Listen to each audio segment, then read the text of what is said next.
right, well, thank you so much for having me virtually, especially for PKD. I'm excited to be here presenting for you. I wish that I was in Denver with you, but you'll have to bear with me as I present from my bedroom here in Chicago. So let's dive into everything PKD and nutrition post-transplant.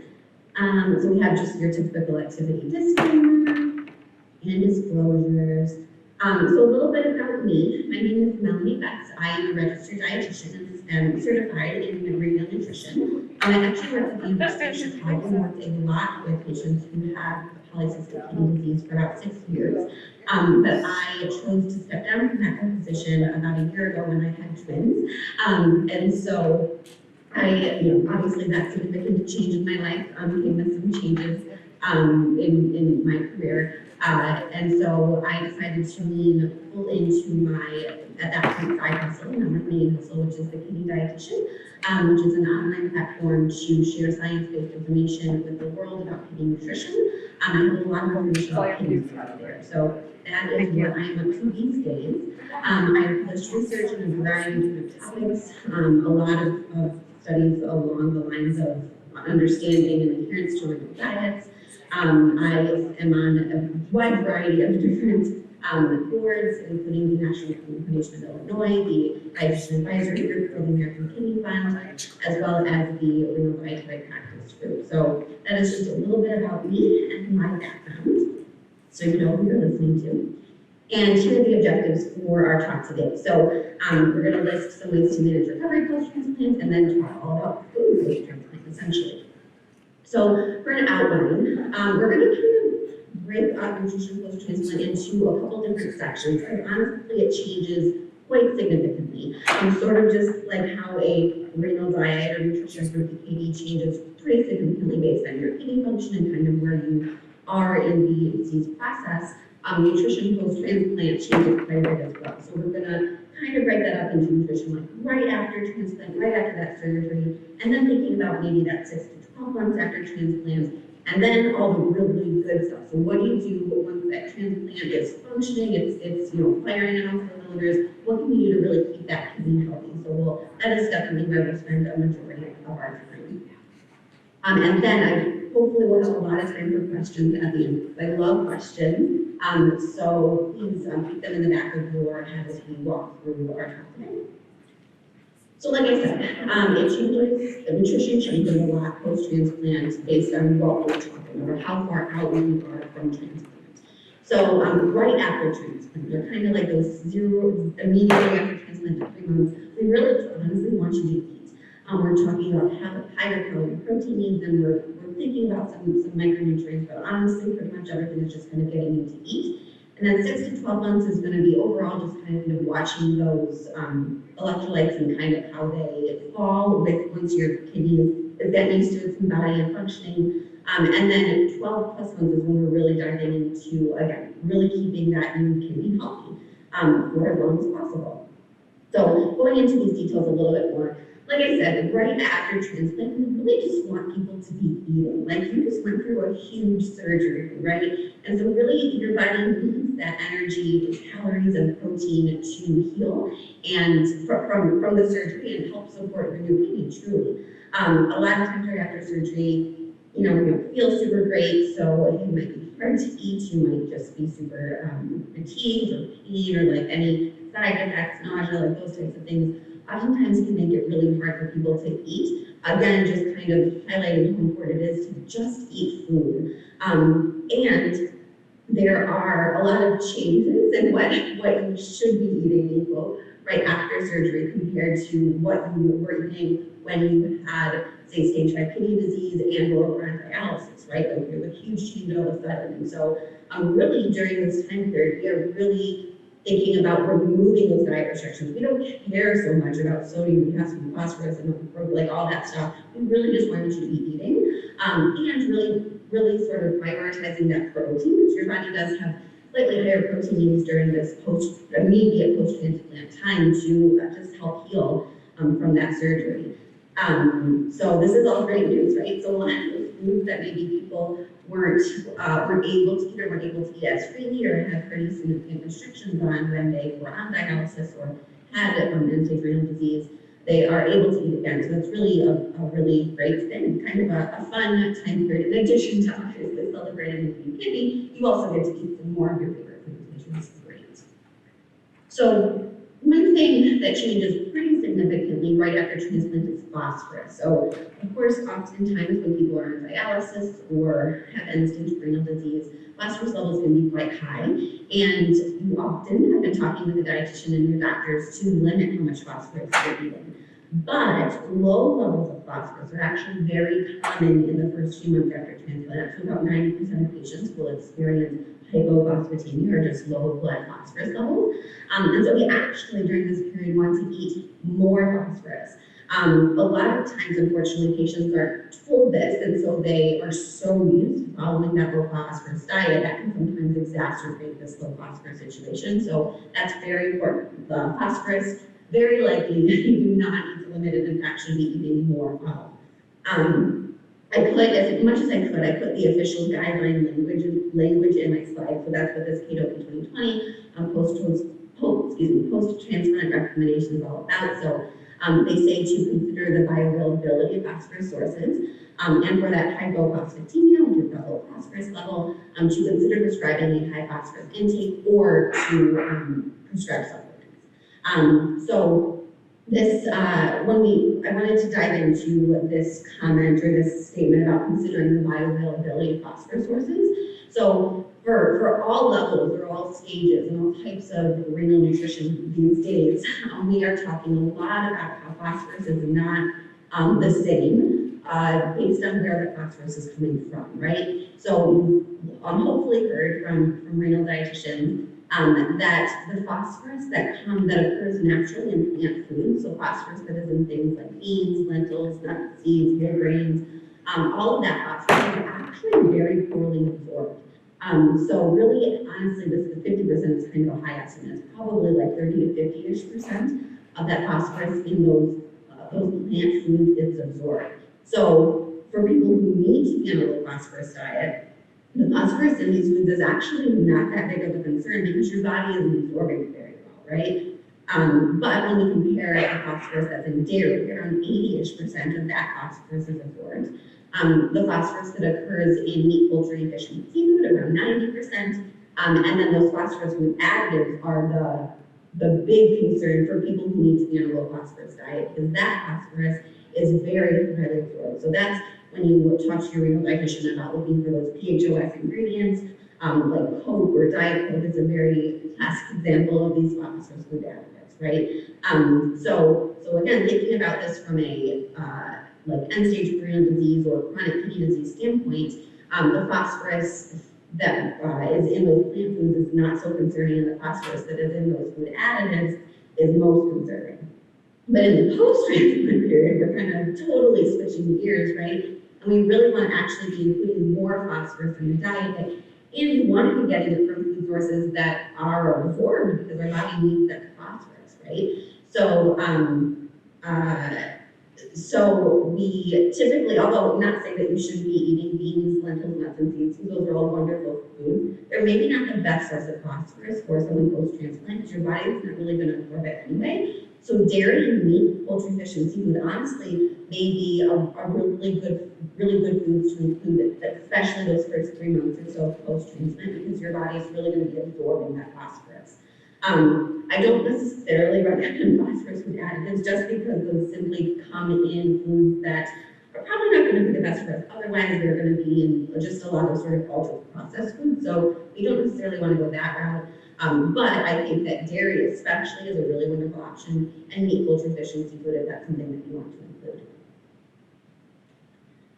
So thinking a little bit about potassium, sort of immediately post-transplant. So again, a lot of people, of course, will have been on a low potassium diet for quite some time. And there does continue, honestly, for the rest of your life, continue to be some risk of high potassium levels, but the risk goes down quite significantly. And for the vast majority of people who get a kidney transplant, potassium levels are totally normal, you actually want to go back to a high potassium diet, which is actually a diet that's very kidney friendly for the vast majority of people.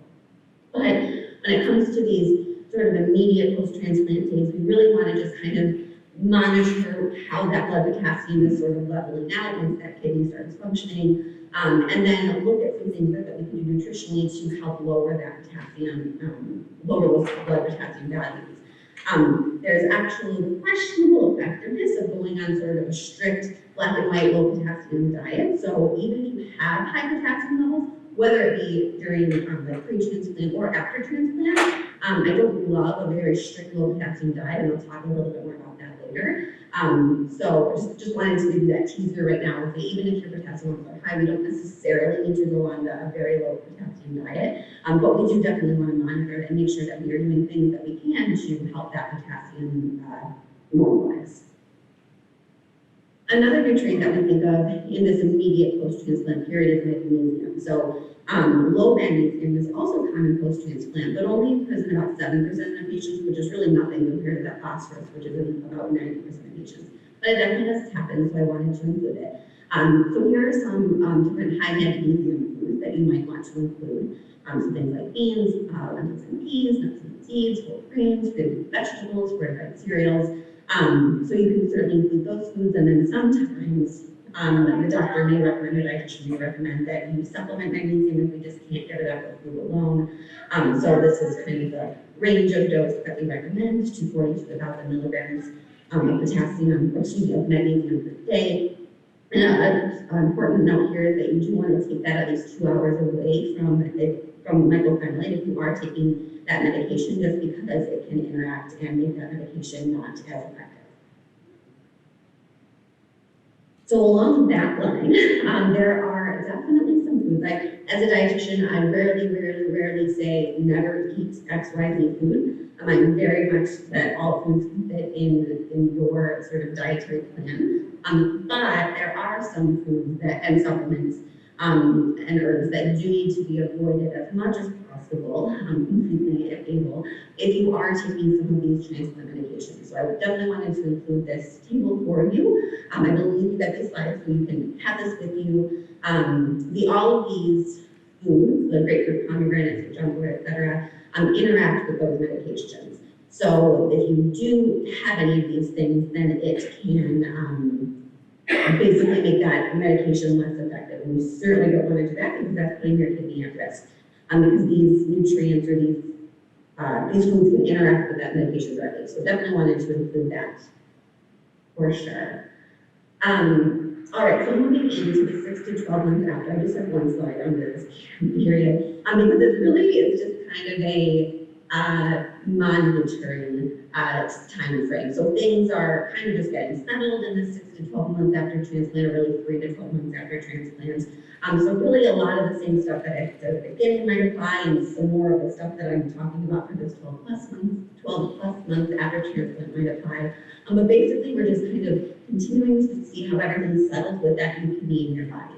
We're continuing to monitor those electrolytes, specifically phosphorus, potassium and magnesium, seeing how you feel, are you eating enough, how's your appetite, and just kind of working with your dietitian during this transplant period to make sure that everything is in check.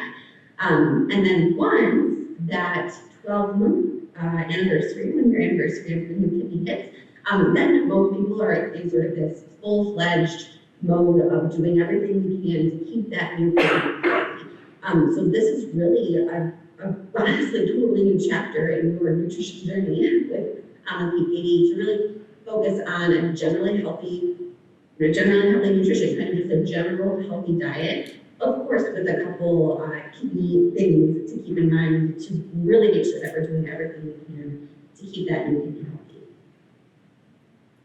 Sort of just drive this point home about how important it is to continue to pay attention to nutrition, even for the rest of your life after you have a transplant, because nutrition, unfortunately, I think unfortunately a lot of times when people get a transplant, they are sort of told like, okay, like you can eat whatever you want, and that's true, but we of course still can do a lot with nutrition to keep that kidney healthy and to keep all of these sort of common post-transplant conditions out of your medical record, right? So some things that do happen for a lot of people post-transplant is something called new onset diabetes after transplant. High blood pressure is common, which of course isn't great for that new kidney. High cholesterol, metabolic syndrome. All of these conditions can be improved with all of the stuff that we're going to be talking about for food. So just know that everything that I'm talking about is not only to keep that new kidney going, but also to help reduce the chance of some of these comorbid conditions happening to you. All right, so for the, talk about kidney nutrition would be complete without talking about sodium, right? So we certainly have to talk about salt. The goal for sodium is actually the same, literally no matter what stage of kidney disease or what stage of PKD or like pre or post transplant, it's all the same. Generally, it's 2,300 milligrams. Sometimes people might say 1,500, but depending on the guidelines, 2,300 is a good rule of thumb to be aiming for no matter what. Sodium is so important to, at this stage of the game, to really control your blood pressure. We know pre-transplant, eating the right amount of sodium can help control cyst growth, but it remains important because after transplant, because we really want to keep that blood pressure under control, because that is one of the main things that we can do to help protect that new kidney. And we know that, of course, high blood pressure can hurt that new kidney. So again, like I said, I wanted to include as many guidelines as possible. So the PW 2020 blood pressure control post-transplant recommends that goal of less than or equal to 2,300 milligrams of sodium per day. So I imagine many of you are familiar with this, but I did want to just include a list of some very high sodium foods to look out for. Please remember that whenever we put up, any dietitian puts up a list of foods, it's generally not like, hey, you can never have these foods, but these are foods that you might want to pay extra attention to see how much sodium is sneaking in. Look at that nutrition fact label just to make sure that it is fitting in your day, because these foods are all going to be on the higher end of sodium. And remember that the high sodium foods are especially concerning because that is really where most of us are getting most of our sodium. Around 80% of the salt that we eat is already in our foods. So, so many times patients will come to me and they say, oh, I don't eat any salt, I haven't had any salt in my food, which is great, but if you are eating, chips and pizza, then chances are you're still having a very, very high salt diet. So really it's not the salt shaker that I'm most concerned about. It's really making sure that you're choosing foods that are low in sodium in the first place. That's really the best way to go about a low sodium diet, right? So these high sodium foods that I just want to caution you are things like lunch meat. Remember that includes turkey, roast beef, chicken. Turkey is likely lower in fat, but it actually may have more salt in it than something like a roast beef. So just keep that in mind. Just because the turkey is name doesn't necessarily mean that it's good for your kidneys. Cured meats, of course, things like bacon, sausage, beef, salami, all of our different condiments, especially if they come in a jar. You can make all of these at home. Side note, it's a little bit of work. You can freeze them and then you have them ready to go. You can make them low sodium, things like barbecue sauce, ketchup, soy sauce, etc. Different cheeses are likely going to be higher in sodium in soups. One very surprising source of sodium was something called quick breads. So this is any kind of bread that isn't made with yeast. Although yeasted bread certainly can have a lot of sodium in them too. Things like quick bread, so things like biscuits, cornbread, banana bread, like anything that uses baking powder and or baking soda to leaven it. Is going to be high in sodium simply because baking soda and baking powder have a ridiculous amount of sodium in them. So that's something to keep in mind. Of course, canned or pickled vegetables, if they're not low sodium or not so added. Any sort of food that's frozen or prepackaged or pre-prepared, like, the macaroni salad at the deli or something like that, frozen dinners, those things are going to be high in sodium. Breaded foods, salty snacks, and seasoning blends. So I had to include that. Like I'm sure that's not earth-shattering information, but it's always good to include. So just as a reminder, to really know how much salt is in our diet at all, we really have to be looking at this nutrition fact label. And honestly, we should be looking at this nutrition fact label for probably literally anything that has a label on it. I think that's a good rule of thumb. If something doesn't have a nutrition fact label, like I had a broccoli or like an apple, is probably going to be low sodium. But if it has a nutrition facts label, it's worth checking out. And as always, I always instruct people to look at that serving size first, because this information on the label is not necessarily for like the whole package of whatever it is you're looking at, like the whole box of crackers or cookies in this this example. It's for whatever that serving size is, right? So serving size is 2 cookies in this example. And so there's 100 milligrams of sodium for 2 cookies. Notice that there's 8 servings in the container, so if you consume this whole container, then you're actually consuming 800 milligrams of sodium. So that's sometimes a complicated concept for people, so I like to kind of go over that just as a reminder for how to look at those nutrition facts labels for sodium. So thinking about some heavy food alternatives, because I am always an advocate for delicious food for everyone, no matter what. And oftentimes the complaint about when you first go low sodium, if you will, is that food doesn't taste very good, right? And so here are my best general examples or suggestions for things to use in place of those high sodium foods. So salt itself, of course, is high sodium. So instead of that, using literally any dried or fresh herb or spice. Vinegars, like flavored vinegars, are my very favorite flavor adding hack for almost anything. So in my kitchen, I have a ton of different balsamic vinegar. Sherry vinegar is my personal favorite. It's a little pricey, but it is worth it, and it lasts forever. So that's really good, like making salad dressings out of that, or drizzling that on eggs, or at the end of soup. That's a really wonderful trick. Like at the end of making chicken noodle soup, for example, if you put a little bit of fresh lemon juice or some fresh like sherry vinegar or whatever your favorite flavored vinegar is, it just adds like this extra layer of flavor. It really helps you miss that salt a whole heck of a lot less. So instead of using any sort of lunch meat or deli meat, just using leftover baked or grilled chicken or turkey that you might have from dinner the night before. Instead of most cheeses, using a small amount of lower sodium cheeses. My favorite recommendations here are mozzarella or Swiss. Or you could go the other route and use some more pungent cheeses like feta, gorgonzola, parmesan, or blue cheese. These cheeses actually tend to be higher in sodium per ounce, but they add so much flavor, right? I think you can get away with adding a little bit of blue cheese, and you're going to get a big punch of flavor instead of like a whole, say, slice of mozzarella that's delicious and no sodium, but it just doesn't give you that same like punch of flavor. You know what I mean? So kind of depends on the dish and your flavor preferences, but I do think there's a place for using some of those super pungent cheeses in small amounts to add a lot of flavor to low sodium cooking. So instead of using canned or commercially prepared soups, of course, making your own soup at home is going to be always the best option, just because those canned soups are so high in salt, almost always. So trying to make those soups at home with low sodium broth or no added salt broth. My favorite trick here is making as much as you can, cooking in bulk.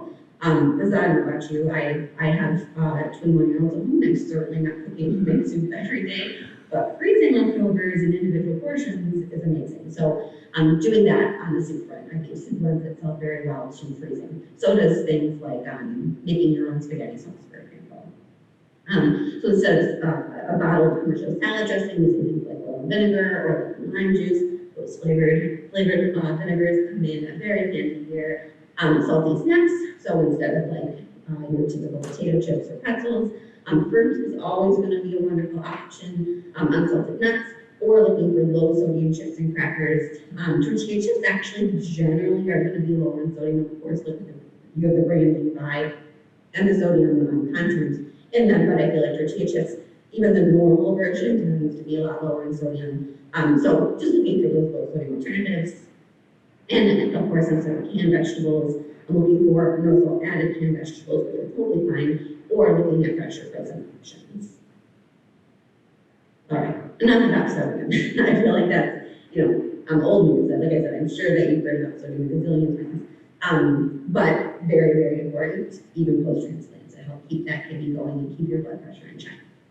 So thinking about potassium in a post-transplant body, so this is what the official guidelines say. They say that with high or low potassium levels, to base dietary adjustments or supplemental potassium on clinician judgment, which is a very, very big statement. basically saying like, if someone is high or low potassium, like think about changing how much potassium they're eating. Notice that they do not say go on a low potassium diet, because there's this big shift and change when in the keto nutrition world. Not saying that potassium doesn't matter in your diet, but I think probably 8 times out of 10, when you get put on a low potassium diet, really have other stuff going on in their body that's causing that high potassium. And really we should be sort of addressing that issue, and that's going to be much, much more effective at lowering potassium values than putting someone on a low potassium diet. I could do a whole talk about that, but just for time's sake, that's not the main focus of this presentation. Things like constipation or having high blood glucose, which is very common post-transplant because steroids are unfortunately used pretty often because they're necessary oftentimes to protect the kidney, but that they can cause high blood glucose. With acidosis or even different medications, all of these things can impact your blood potassium levels. And so with a lot of these things, we can help improve with food. So oftentimes we want to think about improving those things first before we go that low potassium diet route. The other thing that we think about in terms of potassium balance for all patients and post-transplant included is to watch out for potassium food additives. So I think we talk a lot about phosphorus food additives, but the potassium food additives is not something that's kind of in our repertoire as much, but they are actually pretty common, and they're growing in our food supply, unfortunately. And they're actually especially high in meats, especially processed meats. So things like bacon, deli meat, sausage, a chicken breast from McDonald's, say, that has, like sort of enhancements to it. All of these types of meats tend to have these potassium food additives in them. So not only are they high in sodium, but they also oftentimes have these potassium food additives in there. And that matters because when these potassium food additives are in the food, it adds quite a bit of potassium to that food. And that potassium is very, very highly absorbed, sort of like that phosphorus is when it's added to food. So we really want to be mindful, especially if you are having high potassium issues post-transplant, you should really be looking out for these potassium food additives. Unfortunately, these additives are pretty commonly used in low sodium products because they use potassium chloride in place of sodium chloride in those products. And so these products have quite a bit extra potassium in them. And like I said, this potassium is more bioavailable, or basically our bodies absorb it more. So we really care about this potassium. The other place that you oftentimes find potassium food additives is like sugar-free beverages. So this is a crystal white container. It has potassium citrate in it. And that potassium citrate adds potassium. It adds 130 milligrams per packet. So just something to think about if you are having high issues with high potassium. This is just data from a study that looked at sort of like your standard version of these different pieces of meat and looked at an enhanced version. That enhanced version is going to be something like that chicken breast at McDonald's. That's not just chicken, right? It has all sorts of stuff added to it. So it might be like a pork chop that has some sort of flavoring or some sort of, sometimes there are solutions to help keep them nice and moist and those types of things. But you can see that oftentimes, sometimes it did make a difference in potassium, but sometimes, like the strip steak is crazy high in potassium. I don't know what's going on there. But when they're there, it can add quite a bit of extra potassium to that item. So something that we really want to keep out for, or keep an eye out for. This is just an example. So we have just like your standard Campbell's chicken noodle soup. For a half cup, it has 60 milligrams of potassium. But when we compare that to the Campbell's Healthy Request chicken noodle soup, which is one of those pieces of being Healthy Request, is that it's low in sodium, right? Because it has potassium chloride in it. So a half cup is 450 milligrams of potassium. Like, that is a ton of potassium in only half a cup. Like, I don't know about you, I probably eat a lot more than half a cup because that's not going to fill me up. So you can see how these potassium food additives can unknowingly potentially add quite a bit of potassium to your diet. And chances are your dietitian will be much happier if you're getting potassium from a banana or a tomato than potassium chloride, right? All right, so just a couple notes on protein. So there's a actually no official recommendation, unfortunately, for protein after transplant. And so in that case, I sort of just default to the RDA, which is just the recommended dietary allowance of protein for generally healthy people, like what's recommended for the general population, which is 0.8 grams of protein per kilogram body weight. So if you do the math for someone who weighs 150 pounds, that's equivalent to about 55 grams of protein. So I will say that, you might be thinking like, well, Melanie, why in the world are you going to just like the general guidelines? Why wouldn't we have maybe less protein than that?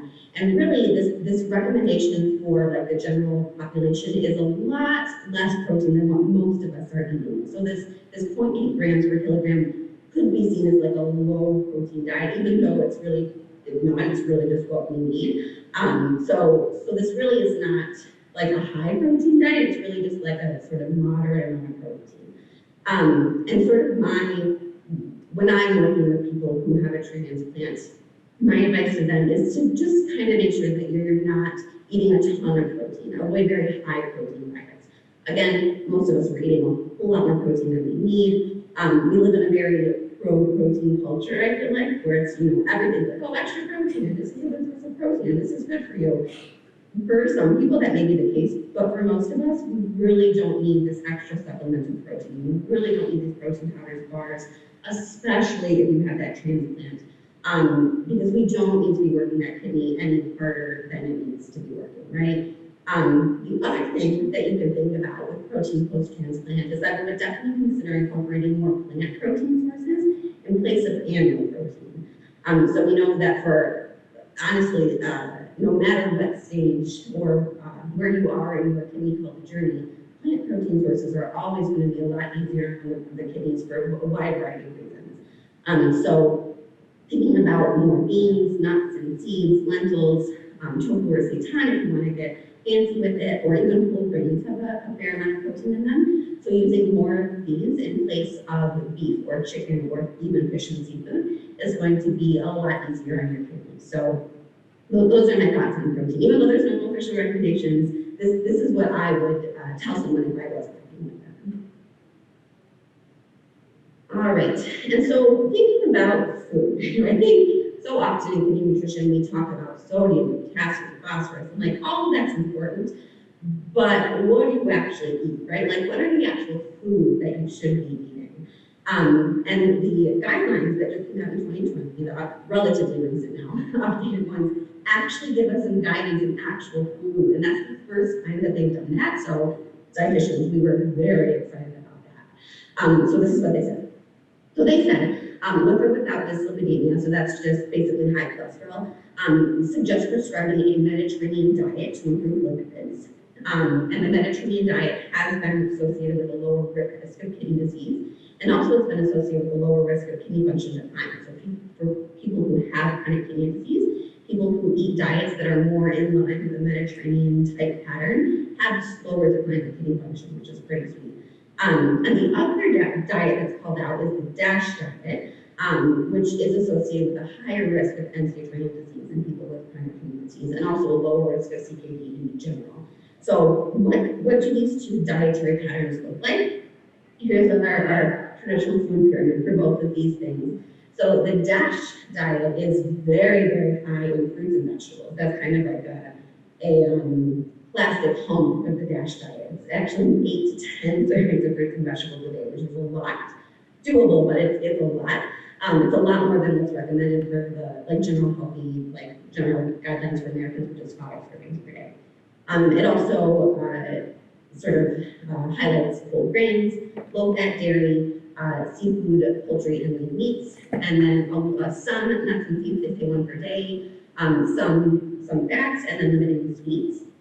Whereas the Mediterranean diet, most of us know this, right? So it's a lot of whole grains, lots of fruits and vegetables. It does include the 2 to 3 servings of milk and dairy, olive oil, does include wine, and other things so moderate amounts of poultry and eggs, and limiting red processed meats, foods, etc. And so honestly, when you break it down, these two dietary patterns are pretty similar. I really hate setting these specific goals and like comparing what's the difference and kind of like picking them apart. Ultimately, these two dietary patterns are very, very similar. Like, so all those things in the middle are things we want to be eating post-transplant. All of these things are going to be help protect your kidneys and reduce the risk of all of those scary complications, honestly, post-transplant. So fruits, vegetables, whole grains, beans, nuts, gluten, low-fat dairy, some seafood and poultry, probably limiting red meat and sweets. And then here's kind of the differences. So Mediterranean diet does pull out those heart-healthy fats, especially in wine. And the DASH diet definitely has more focus on fruits and vegetables. So yeah, hopefully that's helpful to kind of give you some idea of like, these are generally the things that we want to be eating, right? In a post-transplant life.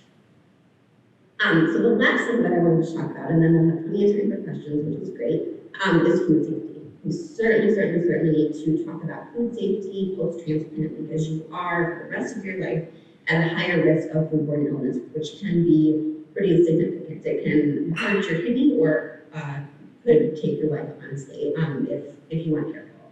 And so you really want to avoid all of those foods that could be at higher risk. So things like raw meat, poultry, fish, and seafood, unpasteurized cheese or juice, which is actually pretty hard to find in the United States, at least at a mainstream grocery store. So most of our cheese and juices is pasteurized, but if you are getting cheese and juice from like a local farm or something like that, you might want to consider that.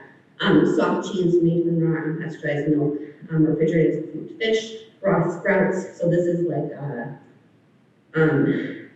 alfalfa sprouts, not Brussels sprouts are fine, but like alfalfa sprouts, just because there's so many little nooks and crannies in those raw sprouts that can be a food safety risk, and foods that contain raw fat, right?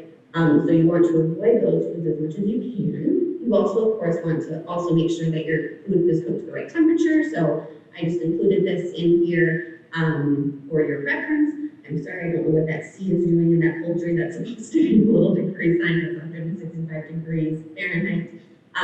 So it's definitely worth getting a good food thermometer and making sure that you are cooking your food to these temperatures to really reduce the risk of that foodborne illness. And then the last thing is to keep food out of the danger zone and food safety. We talk about the danger zone quite a bit. So this is anywhere between 40 to 140 degrees Fahrenheit. In that temperature range, bacteria can grow a whole lot faster, right? So that's why you want to keep hot food hot and keep cold food cold. And we want to get it out of that danger zone as fast as possible. Technically, I believe the recommendation is 4 hours, but really, as soon as we're sort of done with dinner, we want to get that food in the refrigerator to get it to be less than 40 degrees as fast as possible. We also want to avoid cross-contamination. Of course, like making sure that we're not using the same knife to cut steak as we are to cut our bananas that we're eating raw, right? Those types of things. Always washing fruits and vegetables. You really don't need to use those like they have those fruit and vegetable washes and those types of things.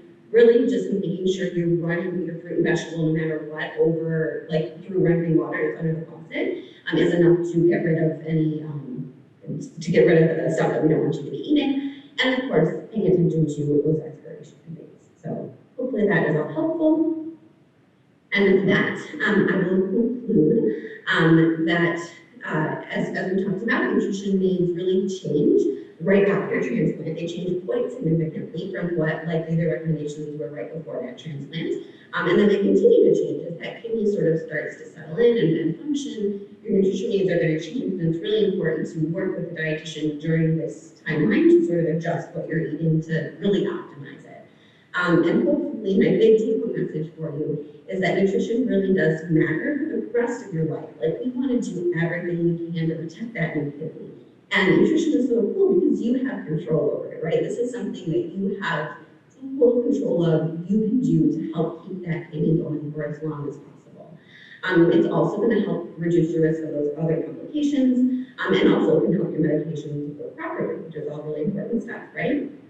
And so with that, I would love to take your questions. And here's my contact information if you would like to reach out to me afterwards. I would love to hear from you. So I will take questions.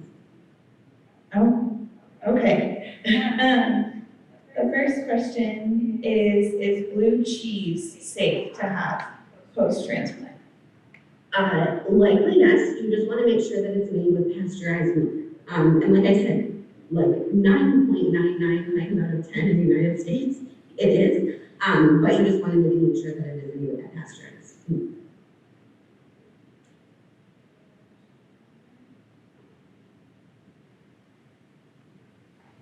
Any other questions?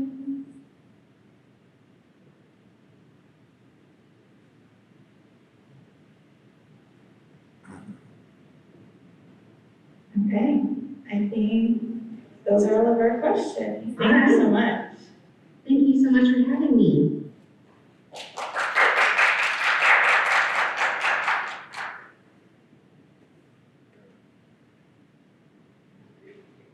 Okay, the PKD Foundation does have a video. They wanted us to Recording say stopped. Hi, I'm Susan Bushnell, President and CEO of the PKD Foundation.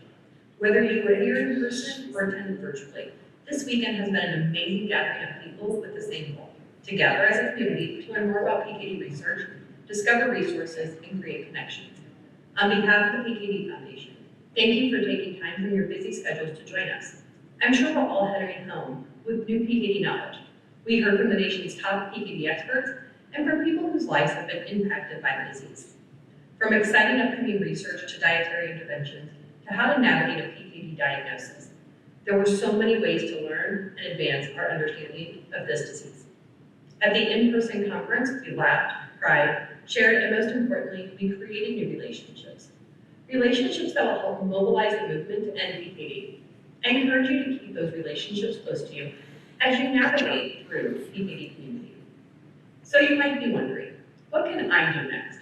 As we all go our separate ways across the country, I ask you to remember this: we need you. Whether you register for a walk in your community, become a volunteer, sign up to advocate, donate, or join our 80 PKD registry, you'll be immediately impacting those living with PKD. People like you are the pulse of the PKD Foundation. Let's keep that pulse strong. Let's mobilize, let's grow this movement. Let's end PKD. Thank you.